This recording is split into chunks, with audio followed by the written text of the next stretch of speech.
Hello friends, आज हम लोग बिहार बोर्ड के सबसे बढ़िया विषय पढ़ने वाले हैं जो संस्कृत है। बिहार बोर्ड यानी मैट्रिक एग्जाम के लिए सबसे महत्वपूर्ण है और पहला नंबर एक्सरसाइज के साथ शुरुआत करने वाले हैं जो मंगलम चैप्टर है।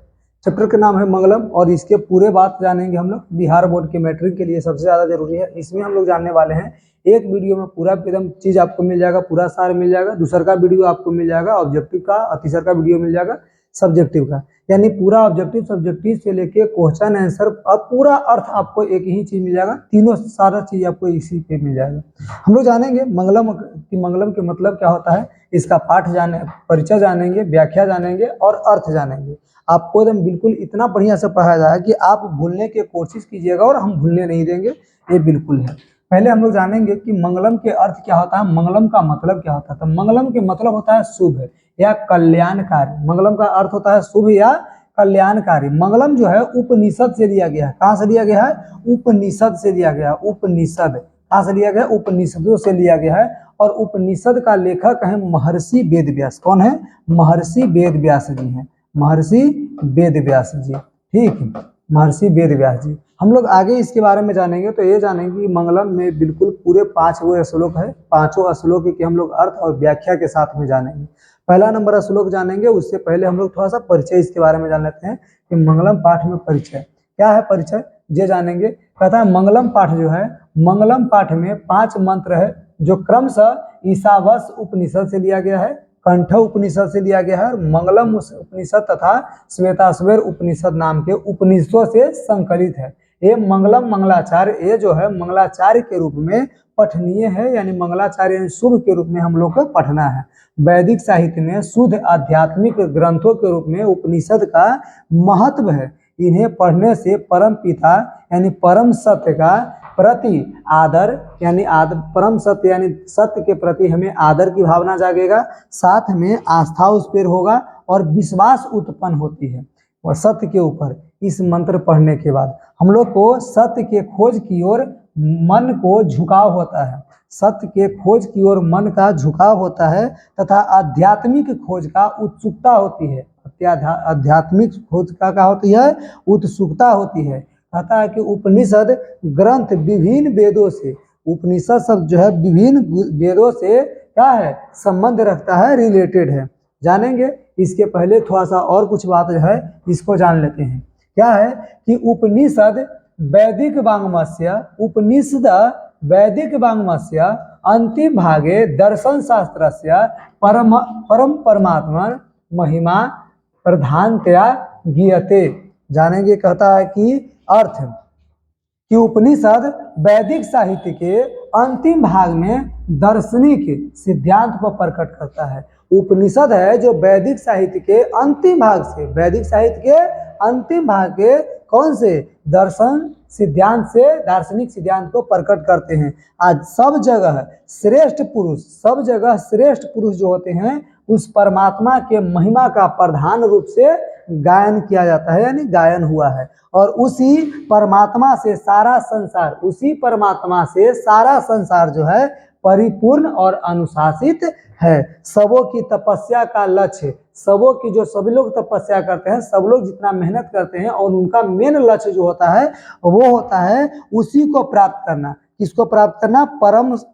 परमात्मा से संसार को परिपूर्ण अनुशासित है और सबों की तपस्या का मेन लक्ष्य होता है उसी को प्राप्त करना, यानी सत्य को प्राप्त करना। इस पाठ में हम लोग जानेंगे कि उस परमात्मा के प्राप्ति हेतु, इस पाठ में हम लोग जानेंगे कि उस परमात्मा को प्राप्त करने के लिए हमको किन रास्तों पर चलना है, यानी उपनिषद के 5 मंत्र से हम लोग जानेंगे कि 5 मंत्र जानेंगे और ये जानेंगे कि परम पिता परमेश्वर यानी कि सत्य के राह पर हम लोग चलेंगे तो किस रास्ता से चलेंगे, किस रास्ता से जीत होती है, किस रास्ता से कहाँ होता है, यानी आत्मा को कहाँ हम लोग रहते हैं, आत्मा कहाँ वास करता है, कहाँ नहीं वास करता है। ये सारी बात हम लोग इन 5 मंत्रों में यानी श्लोक के रूप में जो संकलित है इसमें जानने का प्रयास करेंगे। सबसे पहला नंबर श्लोक है, उस पहला नंबर श्लोक के बारे में पहले जान लेते हैं कि पहला श्लोक है क्या। क्या जानेंगे? कहता है कि हिरण्मयेन पात्रेण सतस्य पिहितं मुखम तत्वं पुष्पन पावरेणु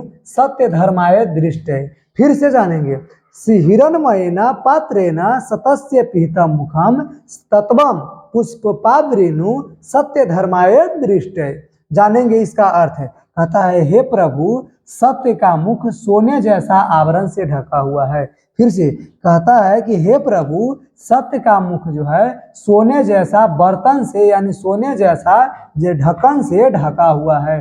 सत्य धर्म की प्राप्ति के लिए, सत्य है जो धर्म के प्राप्ति के लिए उस आवरण को हटा दें, यानी उस बर्तन को आप हटा दें। भगवान से हम लोग प्रार्थना करते हैं, भगवान से हम लोग प्रार्थना करते हैं कि हे प्रभु, सत्य का जो मुख है, सत्य का जो मुंह है, ये सोने जैसे बर्तन से ढका हुआ है। सत्य का जो मुंह है सोने जैसे आवरण यानी बर्तन से ढका हुआ है। सत्य धर्म की प्राप्ति के लिए उस आवरण को, उस बर्तन को आप हटा दें, ताकि हम सत्य को दर्शन कर सकते, सत्य को हम देख सकते हैं। व्याख्या जानेंगे क्या कहता है। व्याख्या कहता है कि प्रस्तुत श्लोक ईशावास्य उपनिषद से संकलित है। फिर से जानेंगे कि पहला नंबर जो श्लोक है वो कहाँ से लिया गया है। तो ये कहाँ से लिया गया है? ईशावास्य उपनिषद से लिया गया है। कहाँ से लिया गया है? ईशावास्य उपनिषद से लिया गया है, जिसमें कहता है कि प्रस्तुत श्लोक यानी कि यह श्लोक जो है ईशावास्य उपनिषद से संकलित है तथा मंगलम पाठ से लिया गया है। कहाँ से लिया गया है?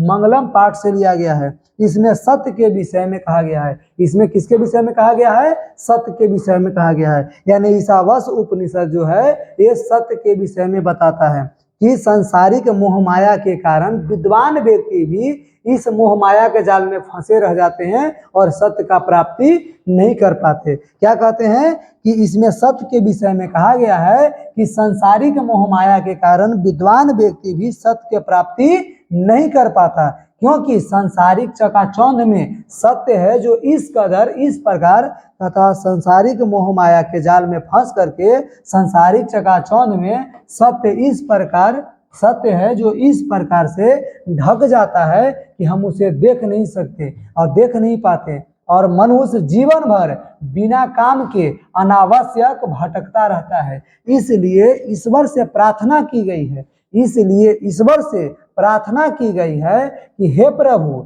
उस माया से मन को हटा दे, इस माया से, उस माया से यानी कि सत्य जो ढका हुआ है, सत्य को जो ढका हुआ है सोने जैसे आवरण से, उस माया को हटा दे, ताकि हम मन को जब हटा हुआ रहेगा, मन को जब हटा हुआ रहे, बिल्कुल खाली रहेगा, तब परम पिता परमेश्वर को हम प्राप्त कर सकेंगे, परम पिता परमेश्वर को प्राप्त कर सकेंगे। यानी पहला जो श्लोक है ईशावास्य उपनिषद से लिया गया है और ईशावास्य उपनिषद में सत्य के विषय में बताया गया है, जिसमें ये बताया गया है कि हे प्रभु, सत्य के से जो हमारे जो आवरण से ढका हुआ है, सत्य का मुख जो है सोने जैसे आवरण से, सोने जैसे बर्तन से जो ढका हुआ है उसको हटा दे, ताकि सत्य को हम पा सके, और सत्य को जब जानूंगा तो हम परम पिता परमेश्वर को भी क्या कर सकता हूँ? प्राप्त कर सकता हूँ।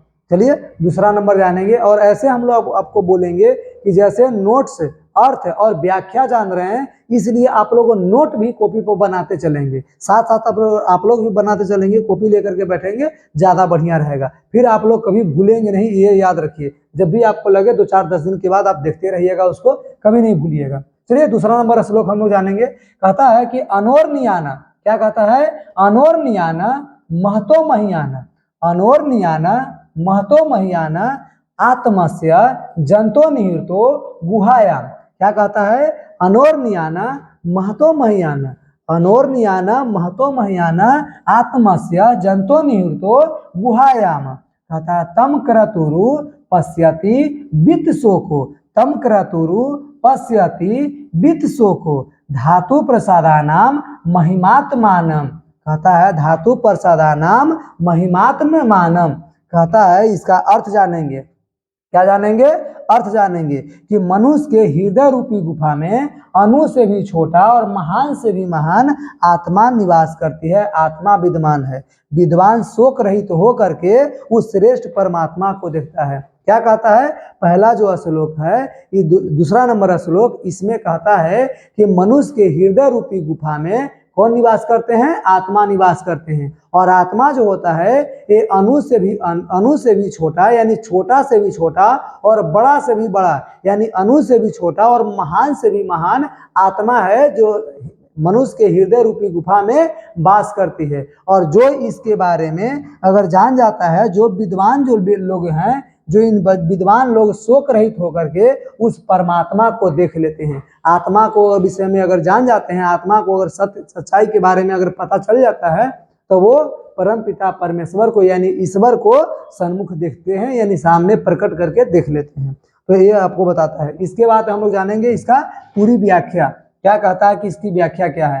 कहता है कि प्रस्तुत श्लोक कंठ उपनिषद से संकलित है। प्रस्तुत श्लोक 2 नंबर जो श्लोक है एक कंठ उपनिषद से संकलित है, कहता है, और मंगलम पाठ से लिया गया है। इसमें आत्मा के स्वरूप तथा निवास के विषय में बताया गया है कि आत्मा कैसा होता है। तो आत्मा मनुष्य के हृदय रूपी गुफा में रहता है, और आत्मा जो है ये हृदय रूपी गुफा में निवास करता है, और अणु से भी छोटा और महान से भी महान होता है। तो ये कहता है कि प्रस्तुत श्लोक कंठ उपनिषद से संकलित है और मंगलम पाठ से लिया गया है। इसमें आत्मा के स्वरूप तथा निवास के विषय में बताया गया है।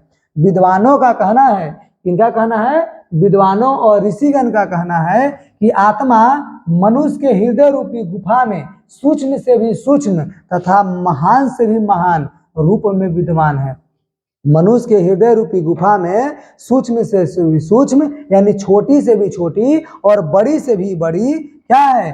विद्यमान है मनुष्य के हृदय रूपी गुफा में। जब जीव संसारिक मोह माया को त्याग देता है, जब जीव है वो संसार के पूरे मोह माया के पूरे रिलेशन को अगर त्याग देता है और हृदय में स्थिर आत्मा से साक्षात कर लेता है, तब उसकी आत्मा महान, तब उसकी आत्मा है जो महान परमात्मा में मिल जाती है।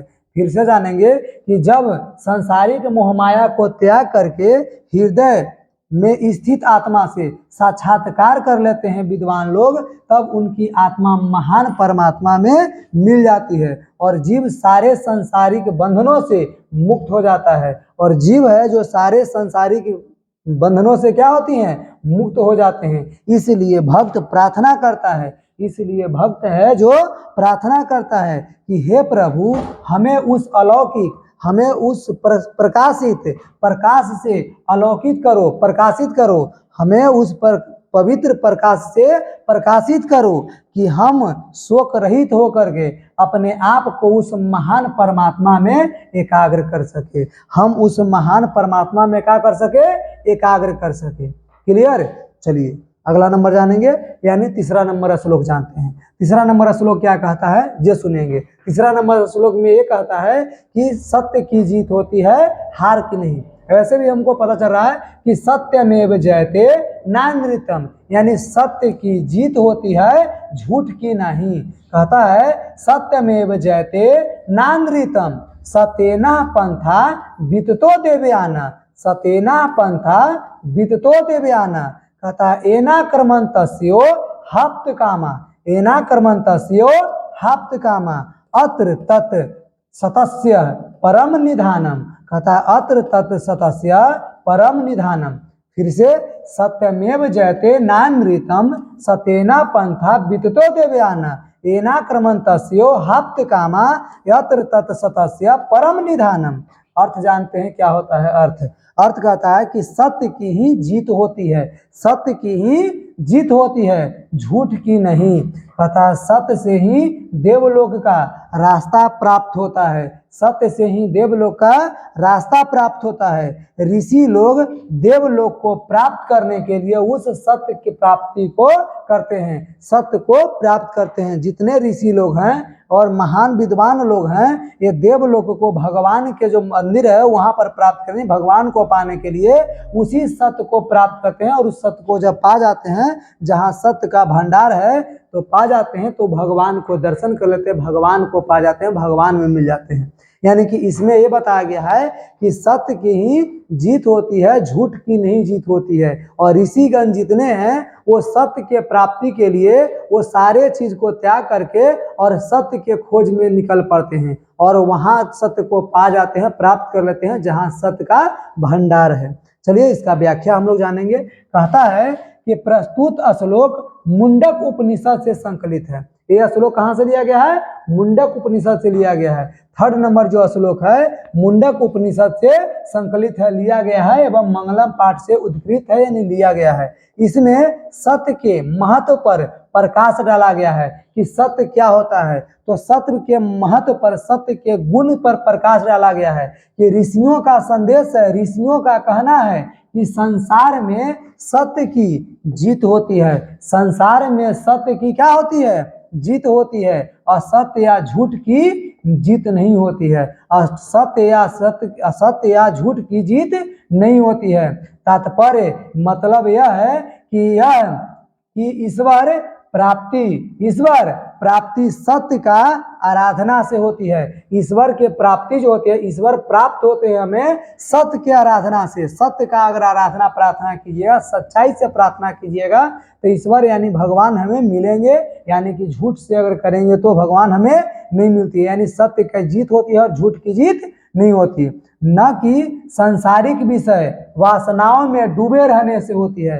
यानी ईश्वर की प्राप्ति सत्य की आराधना से होती है, ना कि सांसारिक विषय वासना में डूबे रहने से होती है। संसार मोह माया है, संसार है जो माया तथा ईश्वर का सत्य है। संसार है जो माया है तथा ईश्वर है जो सत्य है। अतः जीव जब तक उस सत्य का मार्ग का अनुसरण नहीं करते, कहता है अतः जीव जब तक उस सत्य के मार्ग का अनुसरण नहीं करता तब तक वह संसारिक मोह माया में जकड़ा रहता है। अगर सत्य के मार्ग को अगर अनुसरण कर लेता है तो संसारिक मोह माया से वो त्याग देता है, यानी छूट जाता है। तो जीव है जो सत्य के मार्ग का अनुसरण नहीं करता है तब तक वह क्या होता है? संसारिक मोह माया में जकड़ा हुआ है, फंसा हुआ रहता है। इसलिए उस सत्य के प्राप्ति के लिए जीव को सांसारिक मोह माया से दूर रहने का भाव से कर्म करना चाहिए, क्योंकि सिर्फ ईश्वर ही सत्य है और इसके अतिरिक्त यानी इसके अलावा सब कुछ असत्य है। भगवान ही सिर्फ सत्य है और उनके अलावा बाकी सब क्या है? असत्य है। क्लियर? चलिए अगला नंबर श्लोक हम लोग जानेंगे। 4 नंबर श्लोक है। 4 नंबर श्लोक में क्या कहता है कि यथा नदः अस्यन्दमानः, यथा नदः अस्यन्दमानः समुद्रे अस्तम गच्छन्ति नाम रूपे विहाय, कहता है तथा विद्वानः नाम रूपाद विमुक्तः परमात्म परम तथा पुरुष मुमैति दिव्यम। फिर से यथा नद असंदमाना समुद्रे अस्तम गच्छन्ति नाम रूपे विहाय तथा विद्वानः नाम रूपाद विमुक्ता परत परम पुरुष पुमैति दिव्याम। क्या कहता है? इसका अर्थ समझेंगे। कहता जिस प्रकार नदियां बहती हुई अपने नाम रूप को त्याग कर समुद्र में मिल जाती है, उसी प्रकार विद्वान अपने नाम रूप को त्याग करके परम पिता परमेश्वर को प्राप्त करते हैं। इस 4 नंबर श्लोक में कहता है कि हे प्रभु, क्या कहते हैं कि हे प्रभु जिस प्रकार विद्वान नदियां जो है, हे प्रभु जिस प्रकार नदियां जो है अपने नाम रूप को त्याग करके समुद्र में मिल जाती है, उसी प्रकार विद्वान लोग जो हैं अपने नाम रूप को त्याग करके परम पिता परमेश्वर में मिल जाते हैं। क्या कहते हैं कि हे प्रभु जिस प्रकार नदियां जो है अपने नाम रूप को त्याग करके और समुद्र में मिल जाती है, बहती हुई नदियां जब बहती रहेगी यानी जब तक उसका समुद्र से पहले का डोर रहेगा तब तक उसका नाम रहेगा, लेकिन समुद्र में मिलते ही उसका नाम बिल्कुल त्याग हो जाता है, खत्म हो जाता है, वहां से उसका नाम समुद्र पड़ जाता है। यानी अपना नाम रूप को त्याग करके समुद्र में मिल जाती है। और वैसे ही ऋषिगण और विद्वान लोग जो होते हैं अपना नाम रूप को त्याग करके और ईश्वर में मिल जाते हैं, ईश्वर बन जाते हैं। क्लियर। चलिए इसका हम व्याख्या भी जानेंगे कि इसका व्याख्या क्या है। व्याख्या में ये जानेंगे कि प्रस्तुत श्लोक मुंडक उपनिषद से लिया गया है। जो 4 नंबर श्लोक हम लोग पढ़े, ये उपनिषद से, कौन उपनिषद से लिया गया है? मुंडक उपनिषद से लिया गया है तथा मंगलम पाठ से उद्धृत है, यानी लिया गया है। इसमें जीव और आत्मा के बीच में संबंध की विवेचना किया गया है, यानी जीव के बीच में और आत्मा के बीच में, दोनों के बीच में संबंध यानी रिलेशन का विवेचना किया गया है, बातचीत किया गया है। ऋषियों का कहना है, विद्वानों का कहना है कि जिस प्रकार बहती हुई नदियां, ऋषियों का कहना है कि जिस प्रकार बहती हुई नदियां अपने नाम रूप को छोड़ करके और जिस प्रकार समुद्र में मिल जाती है, कहती है कि ऋषियों का कहना है कि जिस प्रकार नदियां अपने नाम रूप को त्याग करके और समुद्र में मिल जाती है, उसी प्रकार ये क्या होती है? ऋषिगण जो है अपने नाम रूप को छोड़ करके ईश्वर में मिल जाते हैं। जिस प्रकार नदियां, जिस प्रकार बहती हुई नदियां समुद्र में मिल जाती है, उसी प्रकार विद्वान ईश्वर के अलौकिक यानी पवित्र प्रकाश में मिलकर जीव योनि से, यानी जो 84 लाख योनि में हम लोग जन्म लेते हैं, इस योनि से मुक्त हो करके मुक्त हो जाता है तथा जीव जो है तभी तक माया के जाल में फंसा रहता है, लिपटा रहता है, जब तक उसे आत्मा का ज्ञान नहीं हो जाता। और जैसे ही आत्मा का ज्ञान होते ही वह जीव के मुक्ति पा जाता है। वो जीव से क्या पाया जाता है? मुक्ति पाया था और भगवान में मिल जाते हैं, ईश्वर में मिल जाते हैं। क्लियर। चलिए 5वां नंबर श्लोक है, थोड़ा लास्ट है लेकिन बढ़िया से जानेंगे, पूरे एक एक बात जानेंगे इसके बारे में, इसका क्या अर्थ है। जो कहता है कि वेदांत मेहनता, कहता है वेदांत मेहनता पुरुष परमात्मा, वेदांत मेहनता पुरुष परमात्मा आदित्य वर्णम तमसह प्रस्तात। कहता है कि वेदांत मेहनतम पुरुष परमात्मा आदित्य सुवर्णम तमसह परमात्मा। कहता तमेव विदितवाति मृत्यु मेति, तमेत विदितवाति मृत्यु मेति नान्य पंथा विधे अन्याय। अगर इस तरह से अगर लिखा हुआ रहता तो हम लोग क्या पढ़ते हैं? अपढ़ते हैं। तो अनाय यानी विधेत अनाय। जानेंगे इसका अर्थ क्या होता है। इसका अर्थ होता है कि मुझे ही महान पुरुष जानो, मुझे ही परमात्मा बोलते हैं कि मुझे ही महान परमात्मा यानी पुरुष जानो, जो प्रकाश रूप में अंधकार के आगे है, जो प्रकाश रूप में अंधकार के आगे है, उन्हें ही क्या जानो? परमात्मा जानो। उसी को जानकर मृत्यु को प्राप्त किया जाता है और इसके अलावा दूसरा कोई रास्ता नहीं है, दूसरा कोई मार्ग नहीं है। अर्थात आत्मज्ञान के बिना मोक्ष की प्राप्ति नहीं होती। यानी कि 5वें नंबर श्लोक में कहते हैं, 5वां नंबर जो श्लोक है इसमें कहा जाता है कि मुझे ही तुम ईश्वर जानो, मुझे ही तुम परम पिता जानो, मुझे ही तुम परम पुरुष जानो और मुझे ही तुम जान करके ये जो प्रकाश के अंधकार के आगे जो प्रकाश है, इसके रूप में, पवित्र प्रकाश के रूप में मैं रहता हूँ। और इसको अगर जान गए तो समझो कि ईश्वर को प्राप्त कर लिए और इसके अलावा दूसरा कोई मार्ग, दूसरा कोई रास्ता नहीं है। और इसके कहता है आत्मज्ञान के बिना दूसरा कोई मोक्ष संभव नहीं है। चलिए क्लियर। हम लोग अर्थ जाने व्याख्या थोड़ा सा जान जाएंगे। व्याख्या आपका लास्ट है, थोड़ा सा इसको जानेंगे। बिल्कुल कहता है क्या व्याख्या में कि प्रस्तुत श्लोक श्वेताश्वर उपनिषद से संकलित तथा मंगलम पाठ से उद्धृत है, यानी लिया गया है। फिर से कहता है प्रस्तुत श्लोक श्वेताश्वर उपनिषद से लिया गया है। ये 5 नंबर जो श्लोक है ये कहाँ से लिया गया है? श्वेताश्वर उपनिषद से लिया गया है, जिसमें और संकलित है, ये मंगलम पाठ से लिया गया है। इसमें परम पिता परमेश्वर के विषय में कहा गया है। इसमें किसके विषय में कहा गया है?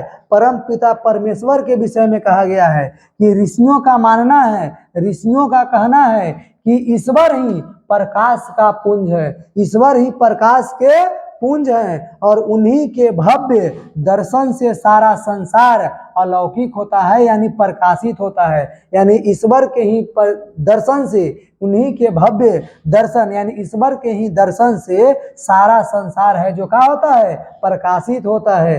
यानी ज्ञानी लोग उस ईश्वर को जान करके, जितने ज्ञानी लोग हैं, ऋषिगण हैं, ज्ञानी लोग, विद्वान लोग हैं, उस ईश्वर को जान करके सांसारिक विषय वासनाओं से मुक्ति पाते हैं और इसके अलावा दूसरा कोई रास्ता नहीं है। यानी कहता है कि जो भगवान है वही ईश्वर ही प्रकाश का किरण पुंज है। प्रकाश का क्या है, प्रकाश पुंज है, यानी कि ईश्वर ही है जो प्रकाश पुंज है और उनके अलावा दूसरा कोई रास्ता नहीं है जहां पर आप प्रकाश को नहीं पा सकते। प्रकाश जो है ये अंधकार के आगे रहता है। प्रकाश यानी ईश्वर है, प्रकाश के रूप में अंधकार के आगे रहते हैं, आगे दिखाई देते हैं और इसी के जो संसारी के मोह माया में जब फंस जाता है यानी वासनाओं में अगर रहता है वो मुक्ति नहीं कर पाता और वो ईश्वर को नहीं पाता। लेकिन जो ज्ञानी लोग हैं, ज्ञानी लोग ईश्वर को जान करके संसारिक मोह माया और वासनाओं में मुक्ति पा जाते हैं और इसके अलावा दूसरा कोई रास्ता नहीं है ईश्वर को पाने के लिए। चलिए, ये आपका लास्ट था और इसके बाद आपको बोलेंगे धन्यवाद जो हमारे चैनल को इतना थोड़ा सा ग्रो किए हैं। और जेपी एजुकेशन के सब्सक्राइब करना बिल्कुल नहीं भूले। और जब भी अगर कोई बात हो तो ये बात बिल्कुल याद रखिएगा, हमारे इस नंबर पे व्हाट्सअप जरूर कीजिए। कोई भी सुझाव या मैसेज करना हो किसी प्रकार से, अगर नोट्स चाहिए तो नोट्स के लिए भी आप मैसेज कर सकते हैं या पीडीएफ के लिए भी एकदम जरूर कीजिए। पीडीएफ के लिए भी आप हमारे पास मैसेज कर सकते हैं, सारे नोट्स पीडीएफ मिलेंगे टोटल सब्जेक्ट का 10th क्लास तक के। उसके बाद पढ़ने वाले जितने विद्यार्थी हैं उन सभी तक पहुंचाने का कष्ट करेंगे, यानी कि पूरा शेयर कीजिए।